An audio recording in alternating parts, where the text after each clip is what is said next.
Hello, everyone. My name is Madeline, and I'm here with my co-host, Kristiaan. Folks, great to see you again. Thank you, Madeline. We'd like to welcome you back to our podcast series, The Way Forward. And today we're going to be discussing an interesting topic, self-agency. But before we get started, let's do a review of what we spoke about last week. So, as a quick review, in the first episode, what we spoke about was religious trauma in general and abusive leadership styles and how they tie in with each other. As a quick recap, spiritual abuse can be explained as the mistreatment of individuals in need of support or spiritual empowerment, and that results in weakening their own spiritual well-being. Now, this may typically occur when leaders misuse their spiritual authority to control or dominate those very people in need, and that helps them bolster their own position and strengthen the dominance that they have over these folks. Religious trauma, in a nutshell, can be called the damage inflicted from indoctrination, including when you try to leave that authoritarian religion. So these are often positions of status and power that are unearned and unwarranted. And folks that often gain these positions of status and power have limited specialty expertise to earn that. There is also typically a lack of accountability systems in place to protect those in need of support. Those are typically your soft targets. And this, of course, typically comes at the expense of the individual members who are subject to that power structure that they belong to. We also talked about mental shortcuts called heuristic thinking. How, when we are under stress, we can rely on our mental shortcuts rather than logic or higher reasoning as a survival mechanism. And this is a theme that we'll be revisiting throughout the series. We are already starting to show you some tips and tricks in terms of how you can hack the way that you think about a stressful situation. More about that later. So Madeline, if you would take it away and talk to us a little bit about the learning outcomes for this module. Thank you. Someone commented on our first episode that it was difficult to navigate in a world where people are looking for the next cult to follow. This really struck me because it ties closely into a topic that I'd mentioned in our introduction, that of locus of control. And we're going to sort of nickname that self-agency throughout this episode.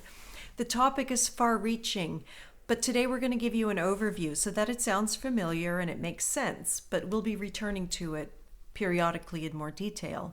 And I think it's worth exploring this topic because, as you'll see, it is foundational as to how resilient we see ourselves, how we deal with stress, with challenges or loss, and to what extent do we feel accountable for our failures and worthy of our successes.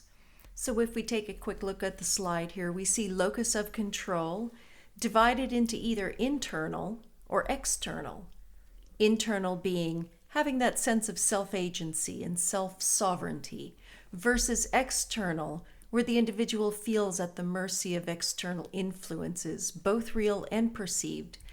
And along with that, we'll talk about the importance of group membership and returning to the stress model that we introduced you to in the first episode, along with a new model for relationship, trust, and dignity. So let's get right into our topic, locus of control. So this is a theory that was developed in the 1950s by psychologist Julian Rotter. It refers to an individual's perception as to the underlying main causes of their life events.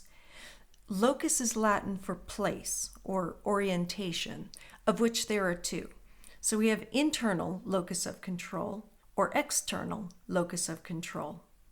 Now, specifically, internal locus of control describes having self-agency and control over our life. This involves the belief that we are responsible and accountable for our experience and our outcomes, our successes, our losses, and that through effort and goal setting, we can improve our life and improve ourselves. And this characteristic influences our behavior in amazing ways. The theory is still highly relevant today, and its principles are applied broadly, not only in psychology, but in other sectors as well, for example, in business, such as sales and marketing, finance, and economics. In fact, the following is based on an article written by Professor of Economics Dr. Marco Caliendo in the 2024 European Economic Review, and the title of this article is called Locus of Control and the Preference for Agency. So having this quality, it's linked to better life outcomes. These include education, career, personal health, parenting style or leadership style, motivation and learning, and even addiction and depression. So we spoke about abusive leadership in episode 1 and how individuals, when given unearned positions of power with limited expertise, tend to abuse that power just to hold on to it. Now, interestingly, leaders that possess internal locus of control, or what we're calling self-agency, their leadership style tends to be more collaborative. It's more adaptive, it's flexible, it's more innovative, and transformational for those around them. Yes, Madeline, to just jump in there quickly, those with internal locus of control tend to be more likely to respond to actual incentives towards a successful goal.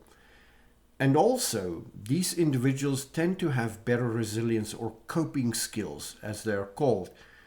And there are actually studies linking this way of approaching life to a reduced likelihood of developing a mental health disorder or many of the health-related illnesses that are controllable through a healthy lifestyle. What we want to encourage consistently is that you take charge of your life. We want to encourage the few hacks that exist out there in order to make sure that you live your life more deliberately with internal locus of control rather than be at the mercy of the circumstances around you. Let's compare that now to external locus of control. So for this individual, they believe that their life is determined by forces outside of their control. This can also express itself as learned helplessness, where the individual experiences little incentive to improve their situation.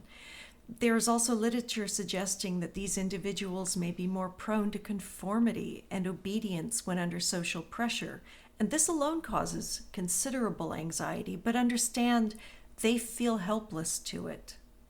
Here's an example that I want to give you. It's extreme, but I think many of you will relate to it. So you can remember coming home from either the hall or being out in service, and your family is shouting, they're frightened, they're enraged, and mom and dad announce that it is time to collect anything that is secondhand in the house and burn it. So there's this flurry of activity and a release of tension, followed by a period of relative calm. But that interim is brief because accountability and the responsibility to change one's attitudes and behavior for the betterment of the family has been deferred. Now an external force is to blame, and the entire family, including the parents, are the victims. You can imagine where a parent with more internal locus of control or a sense of self-agency would have likely been more equipped to discern their own accountability and to not blame it on outside forces. And so, in response to the comment regarding people looking for the next cult, I believe this psychological model to be an important component, the belief that external forces, authority figures, unseen forces, are in control of one's life. And without internal locus of control or self-agency, there's little incentive to change their own lives, their circumstances, and their responses to their environment. Now, of course, there are many other factors, but I wanted to add that and to say how much I appreciate the insight in this comment and for opening this dialogue. Okay, Madeline, I'll take over here quickly. I would just like to, as we're showing on the slide right now, chat with you about the importance of belonging to a healthy, functioning group. So, some traits of a healthy group would be an environment or a group that provides security, safety, nurturing, and a sense of belonging.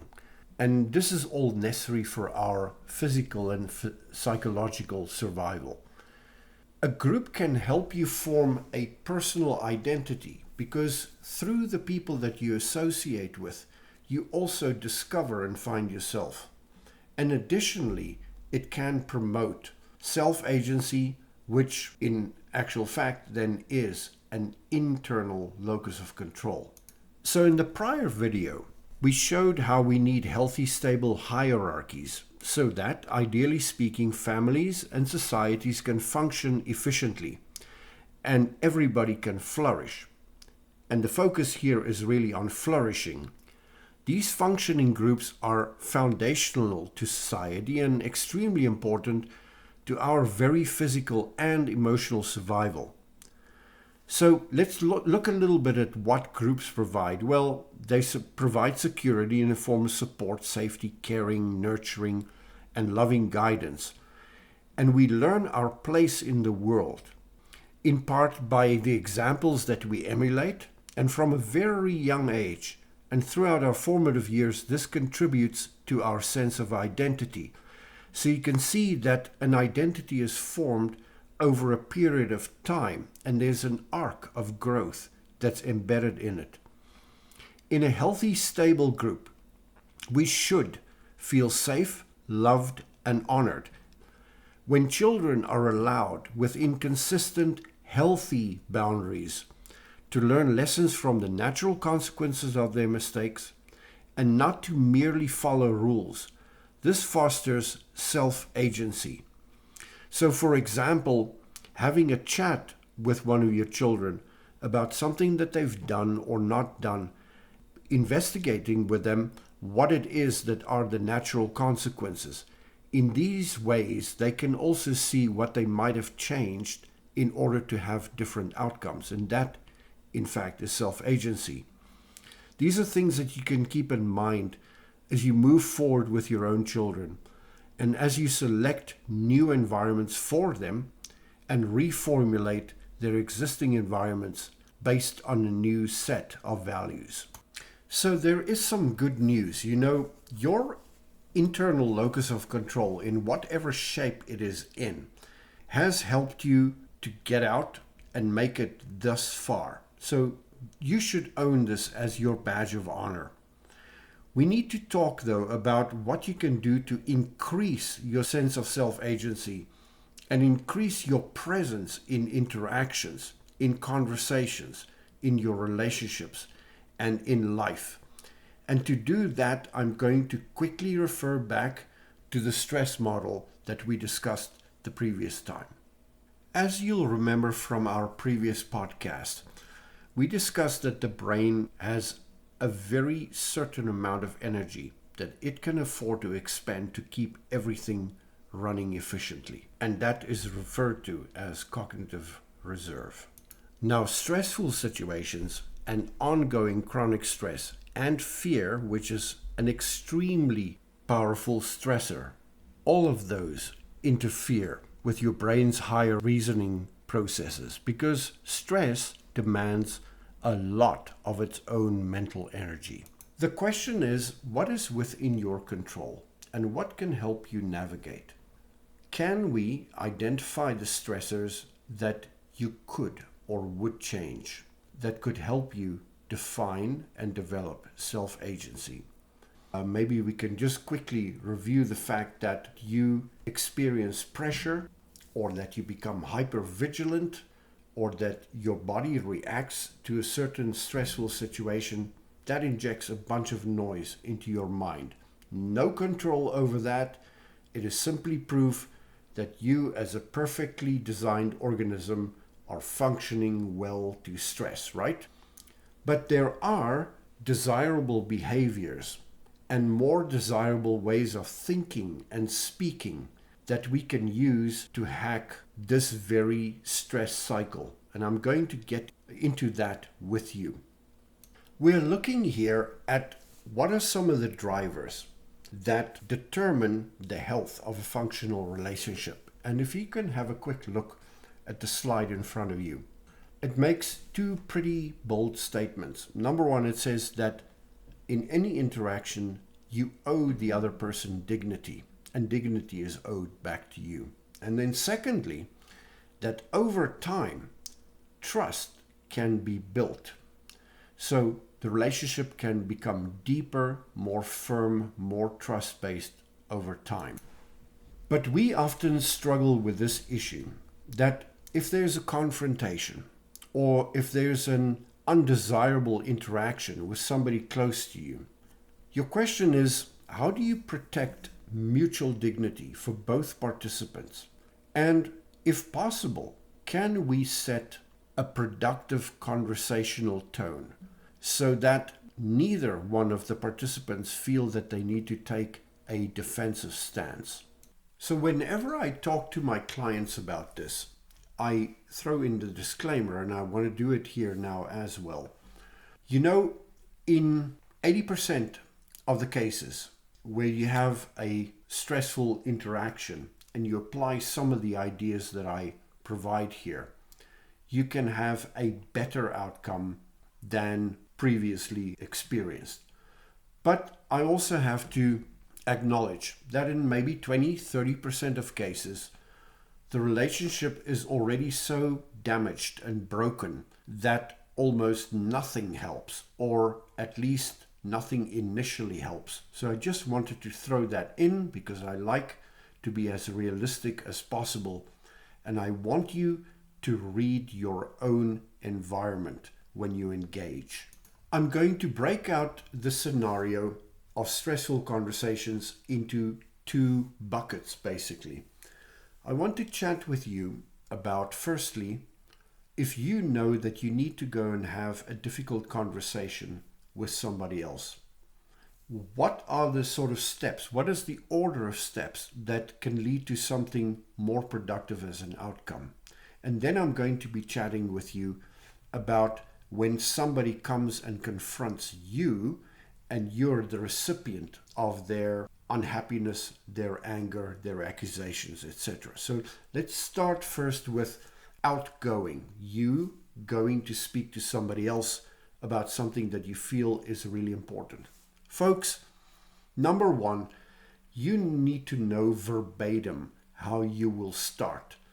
And I know that we're not in grade school, but a little bit of writing or a little bit of making notes of getting your words together really, really helps, because it helps you reflect on how you can inject the right tone into the opener of that conversation.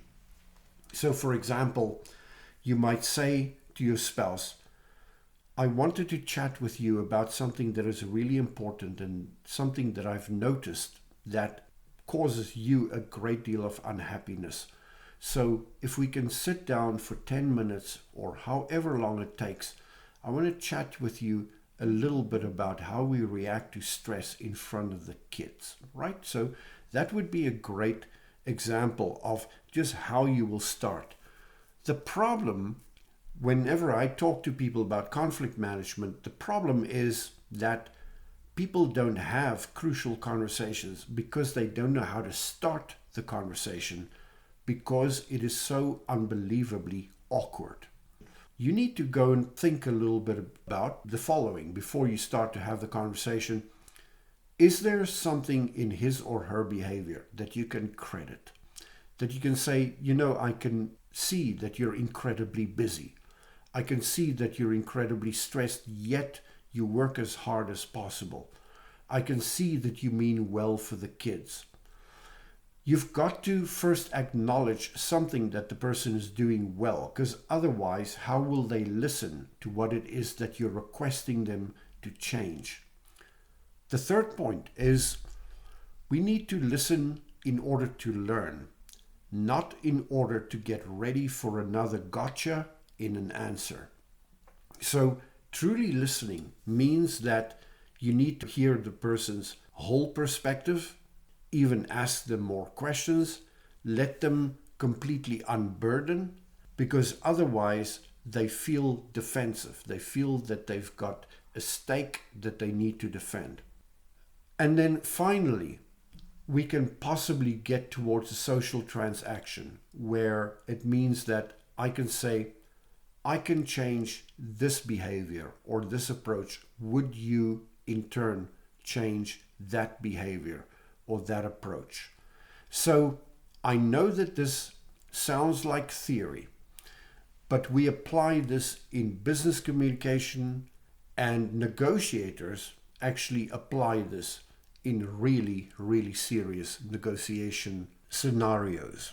Now we are left with incoming, and that is probably the more terrifying set of circumstances, because you're taking it easy, you're working out in the garage, or you're in the garden, or you're sitting down finally just doing your own thing, and next moment comes an accusation or an angry face around the corner, and you know the words will follow. So now you need to be mentally prepared, and now you need to really show self-agency. You've got to show internal locus of control. What the majority of people do when they face an accusation or they face incoming feedback that they don't necessarily like, the mistake that they make is that they start with an apology or an explanation, and it is the worst thing that you can possibly do, because you're teaching the person in the moment that their accusation is valid, and secondly, that all you're going to do is backpedal. Instead, what I recommend is that you validate that the issue that they're raising is important enough to have a conversation about. Please note, I am not saying that you validate by telling them that they are right and that you are wrong. That is not validation. You validate by saying to the person, I can see this upsets you a great deal, and I'm going to take the time to really listen to you. And then follow with action. Give them proof that you are there, that you're listening to learn, even if you know the facts on the ground and you've heard them over and over again. But listen as if you want to learn what the impact is on them of what they're complaining about. Then only can you be ready to find win-win solutions, where, again, as in the previous example, you might be able to say to the person, okay, I can understand how this impacts you. What would you recommend I do the next time? Or, put yourself in my shoes. How do you think you might react if you were in my shoes? What would you do? Show me how I can more optimally react to your needs. At the same time, here are the things that I need for you to observe, for you to respect, and I think if we can both throw enough and equal energy into this endeavor, we can finally actually do something about this conundrum. Now, sometimes, often, I would argue, an apology is still earned, but you can see on my order of priorities here that I do not start with an apology, because an apology right at the beginning of a conversation is empty. You're just trying to make the other person go away.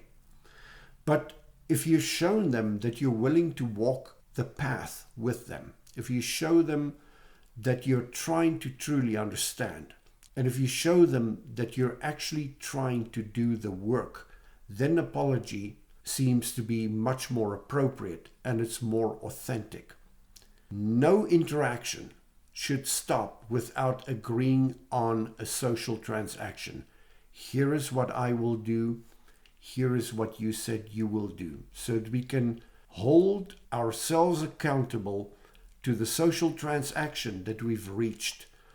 The social transaction between two loving people is really bigger than the individuals involved, and that is something that is incredibly valuable to a relationship. We're both trying to reach towards something that is more important than us. That is the relationship, more peace in the household, betterment for the children, and more functionality for both of us. So just to wrap up this little piece, outgoing stressful conversations, incoming stressful conversations. Folks, I am not telling you that this is going to change overnight. It takes work, but what it requires is that you focus on the things that you have some control over. And what you have control over are behaviors that are more productive and thinking processes and language that serve better outcomes. I would recommend to you that when you prepare for a difficult conversation or when you reflect back on a difficult interaction, that you do a little bit of journaling, a little bit of writing. We already mentioned that in the first podcast. Writing is formalized thinking. And when you write things out, they tend to crystallize and clarify for you. I'm wishing you a great deal of success with this approach, and we would love to absolutely hear your honest feedback and opinions, and perhaps even anecdotes of your application of some of these ideas. Thank you so much. And I just want to remind everyone, this isn't about any individual, but we're talking about a collective mindset. So we're not giving anyone a pass. We're saying that there is a way forward. The main point of this podcast series is to help equip you with more effective tools of thinking, responding, and communicating. Again, you cannot change people, but you can change how you respond to stressful situations. To learn to take a step back, zoom out, and calmly respond with deliberation so that you keep your stress levels down, and thus your brain will have more available capacity for higher reasoning and critical thinking. And from this, you'll form more logical and effective mental shortcuts, which will serve you well wherever you are. And this will change how you comport yourself as a worthy sovereign being. This, in turn, will change others' perception of you, and thus how they treat you. And this all takes deliberation and practice and self-discipline. But we're here to introduce some strategies that can help. Thank you, Madeline. So let's please just remind ourselves that everybody, including ourselves and those around us, are on their particular part of their own process. Your first job is not to change other people. They are in their own place, they're struggling with their own struggles, and you cannot account for that. Your first job, in order to be better for them, is to make sure that their interactions with you don't crush you, that they don't pull you back and make you doubt yourself. You are inherently strong enough to remain upright and not to implode. We are constantly busy with perception management, folks. And so we hope that you'll join our next podcast where we will explore communication strategies that can help you and that you can begin to use very effectively. They are practical throughout all aspects of life. Your new window to the world. You will grow in confidence, credibility, and self-worth.